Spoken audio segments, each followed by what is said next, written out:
Va ora in onda Centro Ronchi. Buongiorno Francesco, a te la linea. Grazie.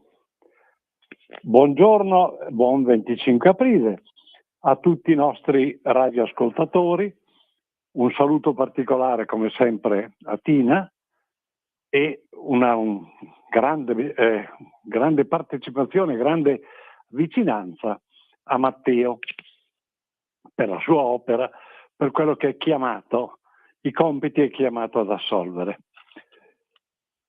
Oggi è una giornata in cui il Presidente della Repubblica ha detto: nasce la nostra democrazia. È un'affermazione che in parte, in larga parte, questa democrazia, questo tipo di democrazia partitica è vera, perché nasce col 25 aprile del 1945 con la liberazione dall'occupazione tedesca, nazista dell'Italia, però non è, come abbiamo visto nel percorso che abbiamo fatto, non è del tutto vera, perché i semi della democrazia nascono prima. Nascono addirittura e sorgono il problema di dare più potere al popolo, che allora nell'ambito di uno Stato organizzato come Regno d'Italia, erano quantomeno nati alla fine dell'Ottocento e agli inizi del secolo scorso, del Novecento, e lì, in quel mondo che era praticamente soltanto cattolico, era l'unico mondo dove si poteva effettivamente discutere di un problema di democrazia, c'è un crogiolo di idee, di passione, di ricerca che è stato sostanzialmente unico nella storia italiana. E l'opera dei congressi e dei comitati ne è stata il fulcro. È una fase molto poco studiata perché metterebbe in risalto, porterebbe in rilievo tante opinioni diverse, tanti filoni diversi che invece noi in modo così proprio a braccio e alla mano cerchiamo di rievocare, perché è stato proprio un laboratorio di democrazia. Teniamo conto da cosa nasce e perché nel mondo cattolico, l'abbiamo detto, perché il Papa ha perso pochi decenni prima, 20 anni prima sostanzialmente, quando Leone XIII scrive l'enciclica Rerum Novarum, ha perso il potere temporale, cioè, ha perso il suo stato, il dominio, il sovrano assoluto, il sovrano addirittura infallibile, quindi perché è infallibile sì in materia di fede, ma poi quando uno è infallibile da una parte è difficile stabilire il confine con l'infallibile da tutte le altre parti, insomma è inutile girarci intorno. E quindi questo potere che esercita sul territorio dell'Italia centrale, divisa allora in questi 7 stati, confinante con l'impero austriaco da un lato, con il Granducato di Toscana, con il Regno di Napoli, con i principati, Modena, Parma, quindi i ducati, questo crogiolo, il Papa riteneva che fosse essenziale questo potere assoluto, addirittura teocratico, esercitato nel nome di Dio, per poter appunto svolgere la sua funzione. Quindi viene meno una dichiarazione solenne in tal senso, cioè voi state impedendo al vicario di Cristo in terra di svolgere la sua missione rivolta a chi gli ha portato via anche la sedia, e dall'altro lato però c'è un popolo che prende atto di quello che è avvenuto, si rende conto che una cosa è la fede, una cosa sono i dati storici, quindi altra cosa ancora, una modernità che va oltre e non ha nulla a che fare con la casta sacerdotale, con il clero che comandava quelle terre, sì, quindi il mondo cattolico che si interroga. Questo è il motivo. Davanti poi a una pronuncia del non expedit, cioè con chi in modo sacrilego ha privato il Papa della sua sedia, insomma, non si deve assolutamente avere a che fare, non si deve assolutamente trattare. In realtà anche nel mondo cattolico, anche per l'abitudine che avevano i singoli vescovi di trattare con i singoli poteri, anche per il fatto che i singoli principi, anche loro, principi e re, anche loro per grazia di Dio a capo dei loro popoli, quindi insomma tutto un residuato di quella che è stata la lotta delle investiture, la medievale lotta delle investiture, e all'interno stesso quindi delle gerarchie c'è discussione in questo senso, e viene promossa questa discussione. Viene promossa questa discussione al punto che, come abbiamo visto, nel 1891 Leone XIII emana una enciclica rivoluzionaria che prende atto, alla Rerum Novarum, che prende atto della questione sociale e apre gli occhi sulle difficoltà, sui problemi effettivi, i più grandi almeno, del popolo, sui quali la Chiesa non aveva mai, ai quali la Chiesa non aveva mai prestato attenzione alcuna. Nessuna attenzione, e viene emanata un'enciclica che di per sé è grande, perché è rivoluzionaria, perché si rende conto che i filoni ideologici della società, che sono i filoni ideologici che ancora oggi si presentano nella società, non davano alcuna soluzione al problema della questione sociale. Perché? Perché il popolo a questo punto non aveva potere. Da un lato c'erano le masse socialiste che ritenendo la ricchezza, vedendo la ricchezza spietatamente in mano a pochi, volevano molto semplicemente portargliela via, che questo è tuttora l'elemento cardine di tutta la sinistra, rivendicare come furto la ricchezza da parte di chi la detiene e rivendicarne l'appartenenza alle strutture che vengono date dal partito, e quindi rivendicare per chi comanda la ricchezza, questo è e questo rimane. E dall'altra parte, secondo le teorie di John Stuart Mill, la teoria capitalista, liberista, dove il mercato decide tutto quanto, quindi in forza delle ragioni del mercato si può tranquillamente schiavizzare chiunque, perché se deve lavorare facendo la fame, deve lavorare facendo la fame. La Chiesa, l'enciclica Rerum Novarum, i cattolici, il 98% della popolazione, si rendono conto che nessuna delle due vie affronta un dato oggettivo, realistico. Il popolo sta male, troppa gente non ha da mettere in tavola non solo a mezzogiorno alla cena, ma neanche a mezzogiorno e neanche alla cena, pur lavorando. Quindi si rende conto che c'è un problema sociale, c'è una questione sociale che prescinde dalle situazioni poste dai due filoni ideologici presenti, quello liberista, quello socialista. È una una novità assoluta che pone il problema, o dovrebbe porre il problema, di quale potere, nel momento in cui si affronta la questione sociale, dare al popolo.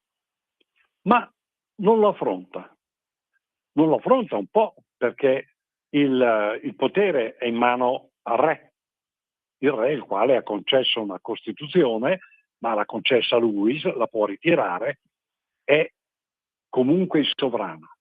Quindi la struttura è di tipo non democratico, per quanto costituzionale. Dall'altro lato, l'ideologia marxista, il socialismo, non propone affatto di dare il potere al popolo, ma alle strutture che il partito di guida della massa viene a porre. Quindi c'è un insieme di illuminati i quali guidano queste masse per farle stare meglio, in effetti stanno malissimo, sono oppresse, per farle stare meglio e rivendicando per sé la proprietà che hanno quegli altri, ma di fatto il popolo conta poco, anche in questa soluzione. Anzi, niente, l'abbiamo visto poi nella realizzazione dei regimi socialisti, nella successiva, laddove il popolo sostanzialmente non contava nulla. Nell'Unione Sovietica il popolo non aveva, era solo un nome. Nel nome del popolo in realtà era il partito che era al centro della Costituzione e una struttura costitutivamente oligarchica, quindi paramafiosa, con la quale si comandano, si domina e si fa tutto è lecito perché, essendo a fin di bene, va tutto bene. Questa come impostazione, quella socialista. Ora, l'enciclica Rerum Novarum non affronta il problema fino in fondo, perché non ha gli strumenti, perché non ha mai vissuto in precedenza la questione sociale, perché è sempre stata negata. I preti, il sovrano assoluto, il Papa, era un sovrano assoluto e non era neanche in discussione. Quindi la affronta con le armi che ha. E le armi sono abbastanza scadenti, ma con un certo rilievo. Da un lato, abbiamo detto, si fa riferimento alla storia pregressa. Si dice l'abolizione nel 1791 delle corporazioni è stato l'errore capitale.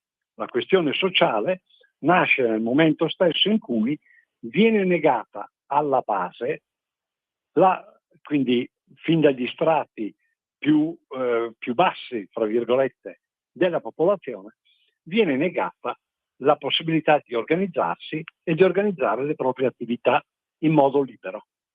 E questa è un'osservazione della quale non viene colta per tanti aspetti la coincidenza con la teoria, già allora proposta da Carlo Cattaneo, la teoria federalista e autonomista. Non viene colta la somiglianza con quello che viene fatto, viene già applicato da centinaia d'anni, da circa 700 anni, in 650-700 anni, in Svizzera. Non viene fatto il riferimento, anche perché la Svizzera è sostanzialmente, i cantoni svizzeri sono sostanzialmente calvinisti, comunque protestanti, e in particolare Ginevra sono protestanti, luterani, calvinisti, e quindi da tenere a distanza, eretici, quindi scomunicati, quindi non si deve prendere nulla da chi è scomunicato. Questo è un limite culturale spaventoso già a quei tempi, che a quei tempi si manifesta. Per quanto bene potesse funzionare un paese povero fatto di picchi e di rocce come la Svizzera, che già allora funzionava bene, per quanto bene potesse funzionare, non si deve prendere nessun esempio, non si deve fare nessun riferimento perché sono scomunicati. Questo è il parallelo, se volete, del non expedit pronunciato da Pio IX. Ora, quello da un lato. Dall'altro lato si fa un riferimento si prende atto di una divisione in classi e non si pensa invece che nel momento in cui mi proponi la ripresa delle corporazioni, questa proposizione, questa teoria è in contrasto con l'accettazione di una divisione in classi, perché le corporazioni erano proprio la negazione della suddivisione in classi, erano l'organismo mediante il quale i vari addetti alle varie attività si collegavano ed erano collegati fra loro. Quindi è esattamente il contrario della divisione fra masse, fra la massa di operai da un lato e di contadini e i ricchi, i nobili ricchi dall'altro. Era quindi l'accettazione, sia pure indiretta, di una visione di questo tipo, queste due classi, padroni e subalterni schiavizzati, è una visione che contrasta con quello che viene affermato nello stesso tempo. Dall'altro canto è largamente debole, molto molto molto debole, la proposizione di andate d'accordo, fate i bravi, bisogna armonicamente mettersi d'accordo perché altrimenti salta in aria tutto. È una considerazione che lascia il tempo che trova per poter fare in modo che, vista la situazione creatasi, i contadini e soprattutto gli operai oppressi potessero far valere i loro diritti e dall'altra parte i padroni cessassero di essere schiavisti, ci volevano e ci vogliono e servono strutture, serve uno Stato impostato in modo che questo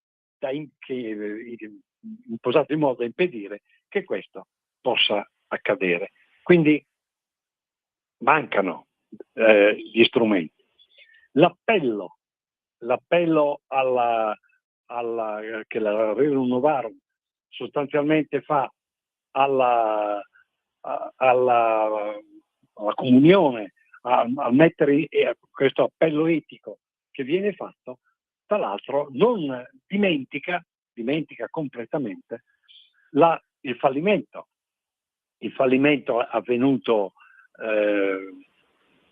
centinaia di anni prima, circa un secolo prima, del cosiddetto socialismo utopico, di base sostanzialmente cristiana, e Fournier, Owen nei paesi anglosassoni,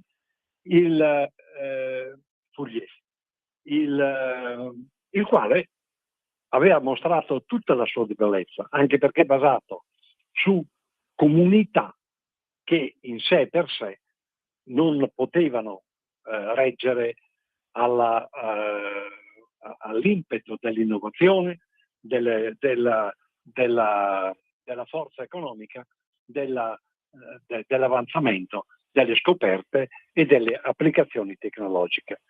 Il fallimento che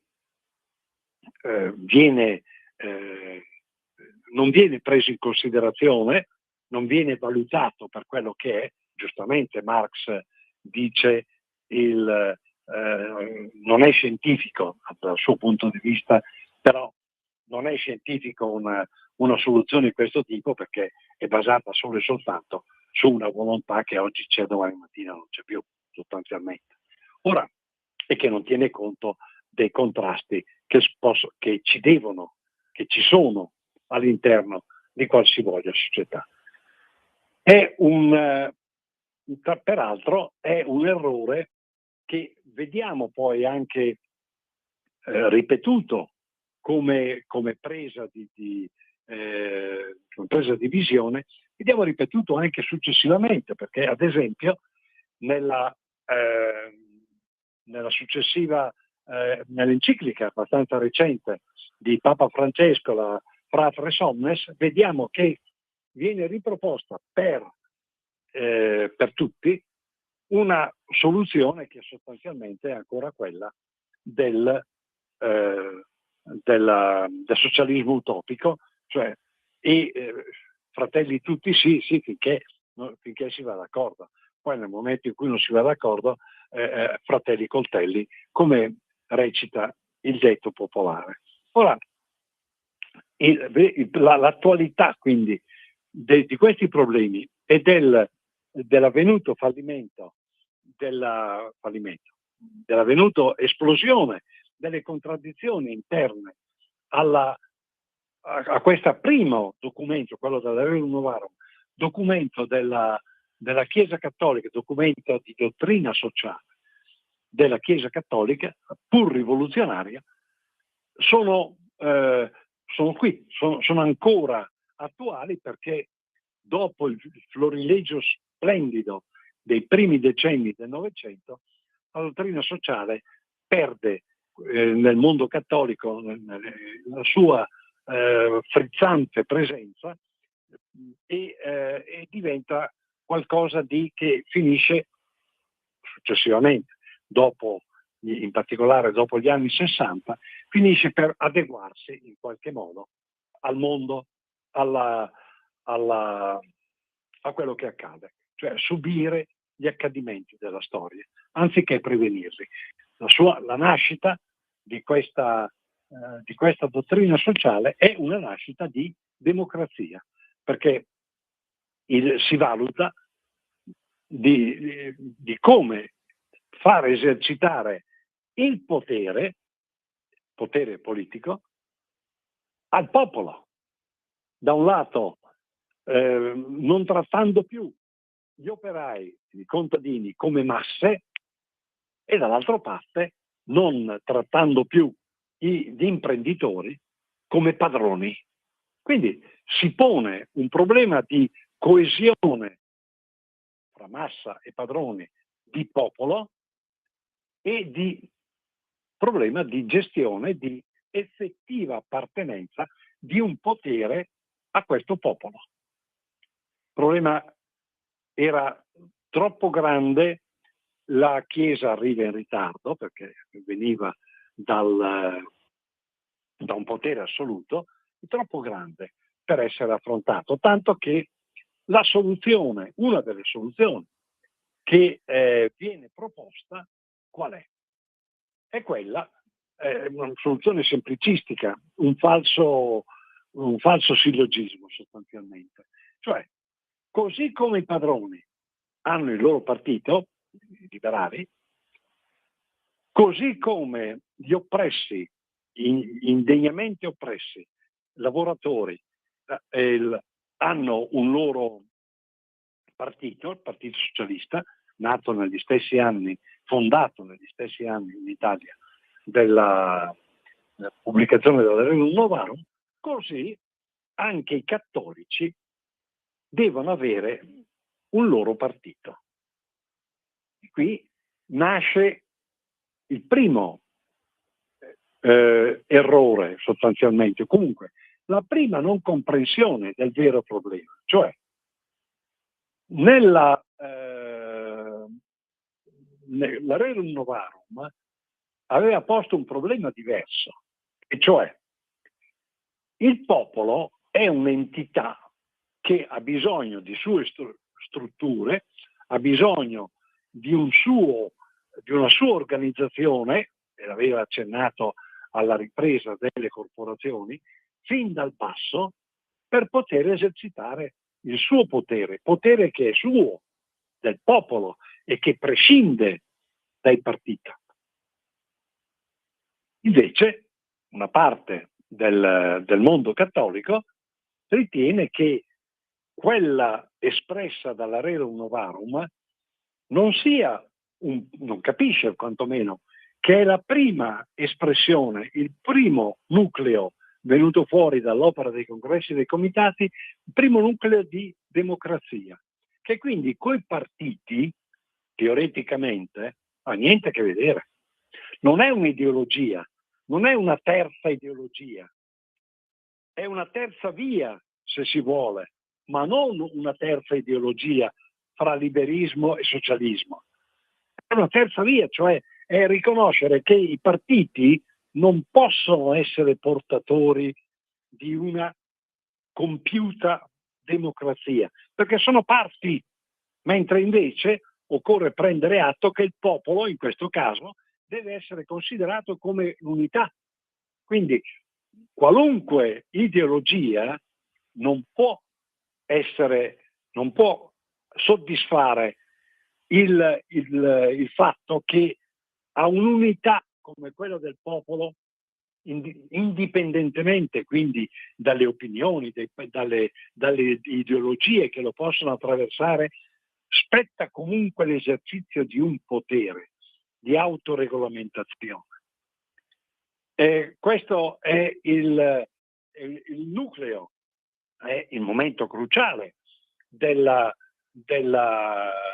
sviluppi anche attuali. Cioè, è indubitabile che la forma democratica che si è sviluppata dopo la Seconda Guerra Mondiale, con la miriade di partiti che hanno caratterizzato la vita dell'Italia, è una soluzione di tipo partitocratico, cioè un insieme di tante visioni diverse che avrebbero dovuto costituire l'unità, il puzzle che costituisce l'unità. In realtà non è così. E a priori al popolo come tale deve spettare un potere, deve appartenere a un'organizzazione, lo Stato, tale per cui il potere spettante al popolo possa essere comunque esercitato, indipendentemente da ideologie, opinioni, eccetera. Le ideologie e opinioni possono orientare quella scelta, ma la scelta è riferita a un blocco unico, a un qualcosa di unico che è il popolo. I partiti, Partito Socialista e Partito Liberale, nella visione dell'inizio del Novecento, costituiscono una fetta.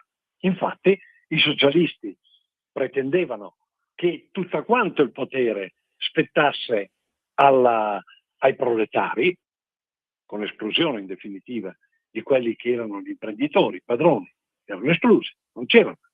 E i padroni vedevano come la loro ricchezza, come il loro benessere, come base di tutto quanto, con schiavizzazione delle masse di operai e di contadini. Quindi i partiti hanno visioni settoriali e soprattutto di interessi.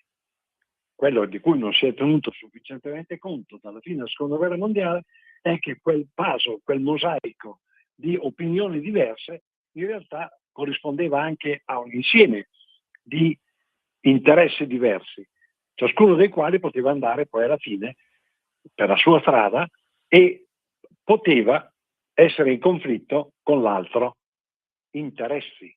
Quindi non è il conflitto di interessi e l'affermazione dell'uno sull'altro, non è il democratos, non è propriamente il potere del popolo.